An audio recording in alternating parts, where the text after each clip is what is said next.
네, 여러분 안녕하세요. 노마드 송변TV입니다. 오늘도 김 박사의 질문 시간에 여러분 찾아왔습니다. 여러분 안녕. 안녕.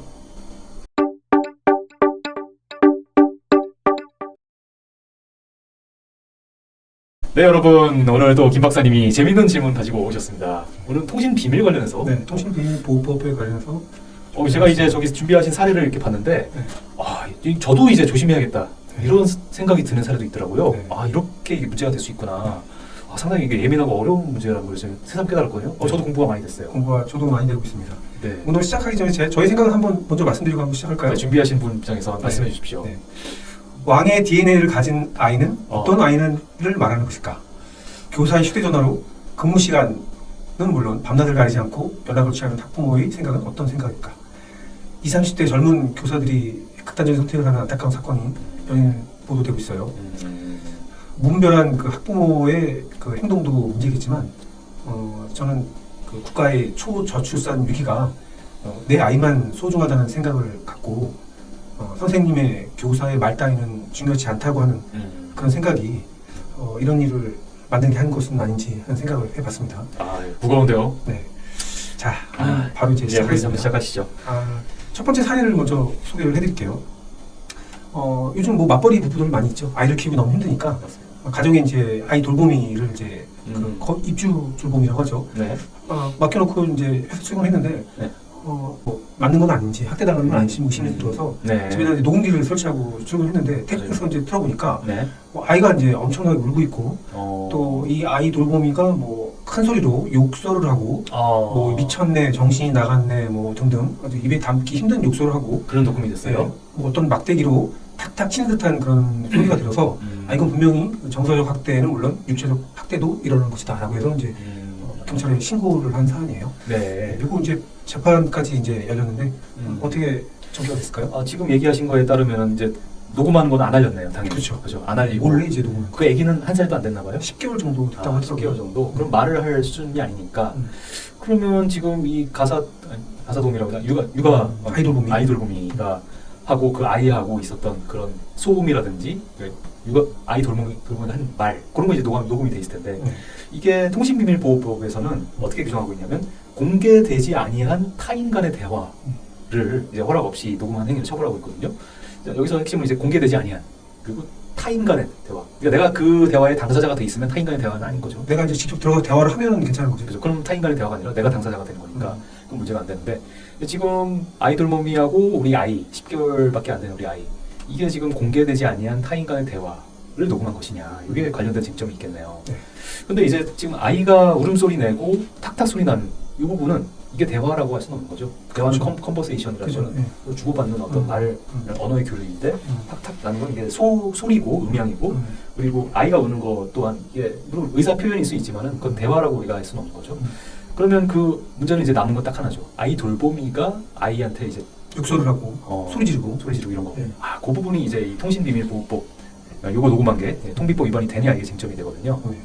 근데 이제 법원에서는 이게 그 공개되지 아니한 타인 간의 대화를 그 부분은 녹음한 것에 해당된다. 그래서 이거는 직접 대화 당사자가 아니라고 본 거예요. 그렇죠. 허락을 안 받고 몰래 녹음한 거다. 몰래 녹음한 거. 스스로 아이 돌보미가 한 얘기, 아이 돌보미가 아이한테 한 그 말, 그거를 이제 녹음한 거니까 그 통비법 위반에 해당된다. 그러면 법을 위반해서 한 수집한 증거는 위법한 수집 증거로 증거 능력이 배제되는 거 아닌가요? 그렇기 때문에 문제가 되는 거죠. 이게 통신비밀보호법 위반이 되기 때문에 즉 위법한 증거 수집이 되기 때문에 원칙적으로 우리 형사소송법에서는 위법하게 수집한 증거 능력이 없다라고 이제 규정하고 있어요. 문제는 이제 이게 지금 결정적인 증거로 수사기관에 제출했을 거 아닙니까 고소하면서. 근데 그 결정적인 증거, 즉 아이 돌보미가 한 그 욕설이나 이런 게 증거로 채택이 못 되면 나머지를 가지고 이제 유죄 증거로 검사가 증명해내야 되는데 그것만으로는 이제 법원이 이 사건에서는 부족하다. 네. 이 아이돌보미는 자기가 이제 막 소리 지르고 한 거는 자백을 했어요. 또 자백을 했는데 이 형사소송에서는 뭐 변호사님 뭐 말씀하시겠지만 그렇죠. 자백을 뒷받침할 수 있는 증거가 또 있어야 되는데 그렇죠. 이 통신비밀법을 위반하여 위법한 증거를 수집한 거는 증거 능력이 배제되기 때문에 증거가 없다고 봐서 무죄가 나는 상황이네요. 저는 뭐 이 사건을 기록을 못 봐서 그렇긴 한데 조금 의아하긴 한데요. 이렇게 좀 나눠서 설명해 드릴게요. 그러니까 위법하게 수집된 증거는 증거 능력이 없기 때문에 그 아이 돌보미가 한 욕설이나 이런 거는 증거에서 배제가 돼요. 그 나머지들이 있고 이 아이 돌보미의 자백이 있죠. 자백은 방금 말씀하신 것처럼 보강 증거, 즉 자백 그 하나만 가지고서는 유죄 증거로 삼을 수가 없어요. 법에 그렇게 돼 있습니다. 판사가 이거는 분명히 학대가 있었을 거야라고 아무리 생각한다 하더라도 증거로 삼을 수가 없는데 그 자백만 있다고 이제 이 사건에서 보고 있는 자백만 있다고. 자백만 있다. 그러니까 뭐 뭔가 탁탁 치는 소리, 그다음에 우리 아이가 우는 소리 이것만 있는 거잖아요. 그쵸. 이거 이 아이 돌보미가 자백한 거에 대한 보강 증거가 안 된다고 판단을 한 모양이에요. 아무래도 네. 결국은 이거는 그래서 증거 불충분으로 무죄가 나왔을 것이다. 자, 그러면은 이거 원래 그 저희가 퀴즈로 내드리려고 했던 건데 최근 문제되는 사안이 유명한 그 웹툰 작가가 아이 가방에 이제 몰래 녹음기를 그 설치해서 등원을 그렇죠. 시키고 선생님 간의 대화 내용을 녹음한 걸 들어서 이건 뭐 학대가 정황이 있다라고 해서 이제 그렇죠. 고소했죠. 했는데 그러면 이 경우는 어떻게 되나요?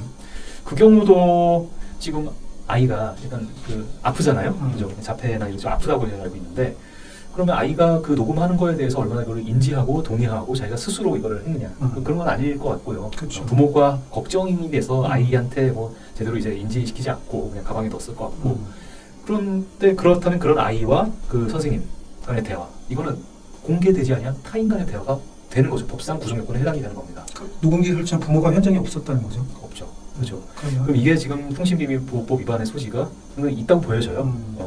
그러니까 모르겠어요. 근데 주변에 어떤 다른 정황이 있는지까지는 또 우리가 살펴봐야 되겠지만 네, 구체적인 정황 또 따라서 또 달리 판단될 수도 있는 거니까. 그렇지만 지금 언론에 나온 것으로 봤을 때는 위반 소지가 있다고 보여집니다.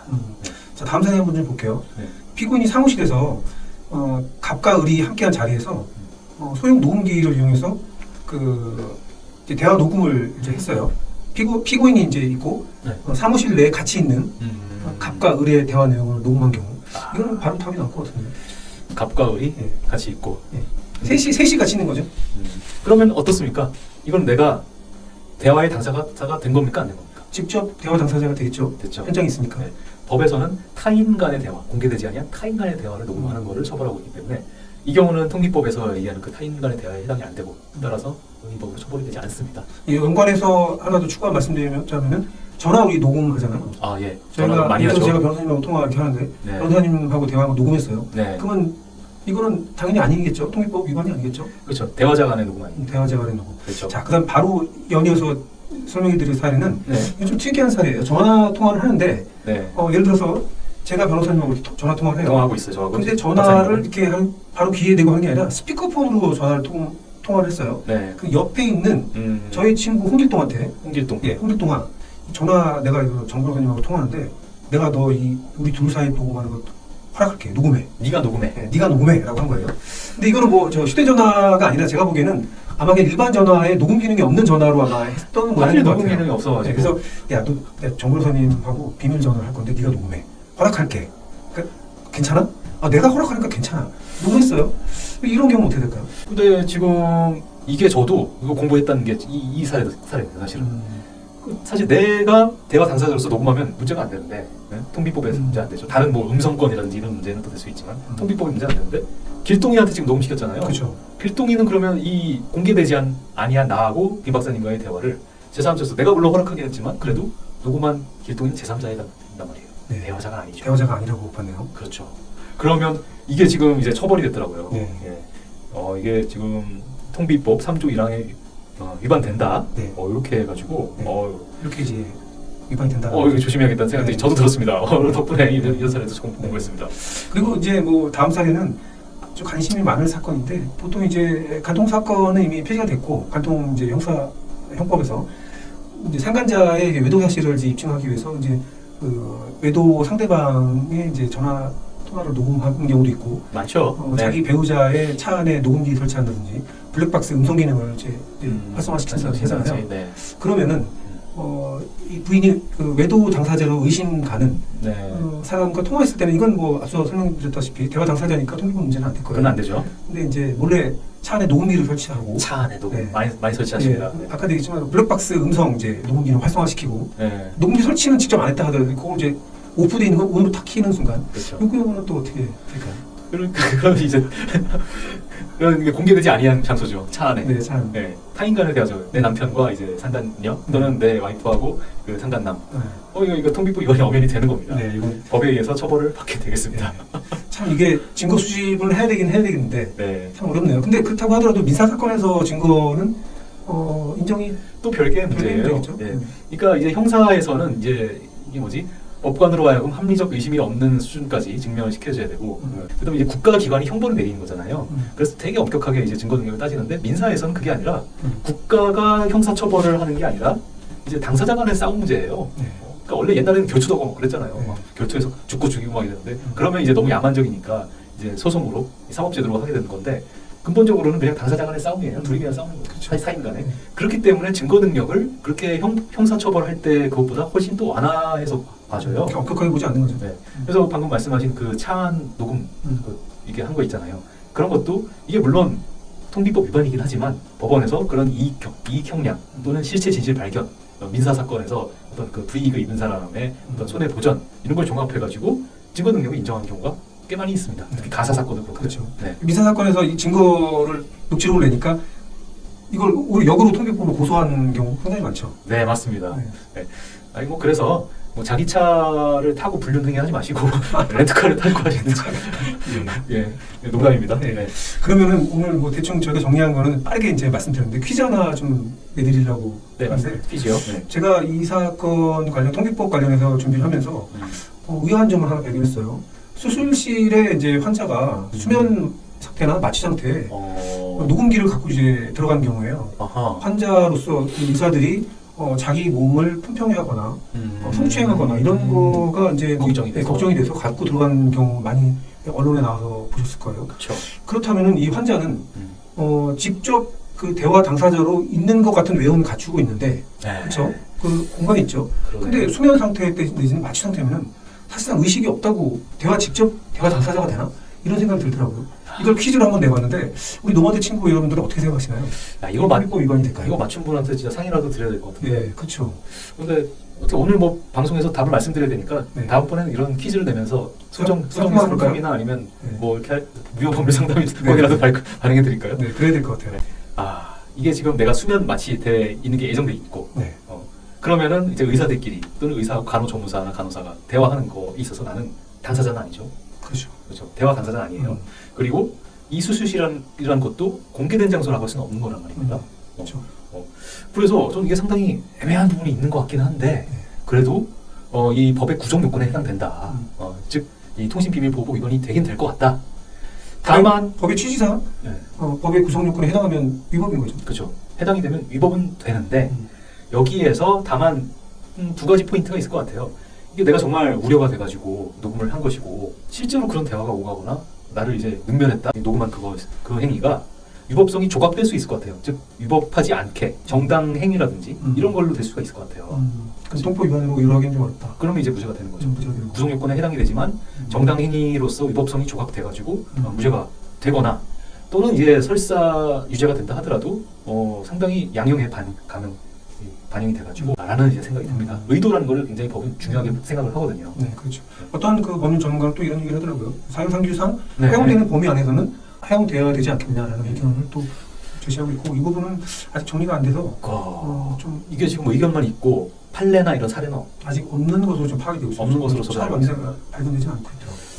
글쎄요, 형사 사건에서 혹시 증거 능력으로 다툼이 있는 그런 사건이 있을지 모르겠는데 근데 지금 저희가 접근할 수 있는 그런 하고심 판결 내에서는 좀 찾기는 어려웠습니다.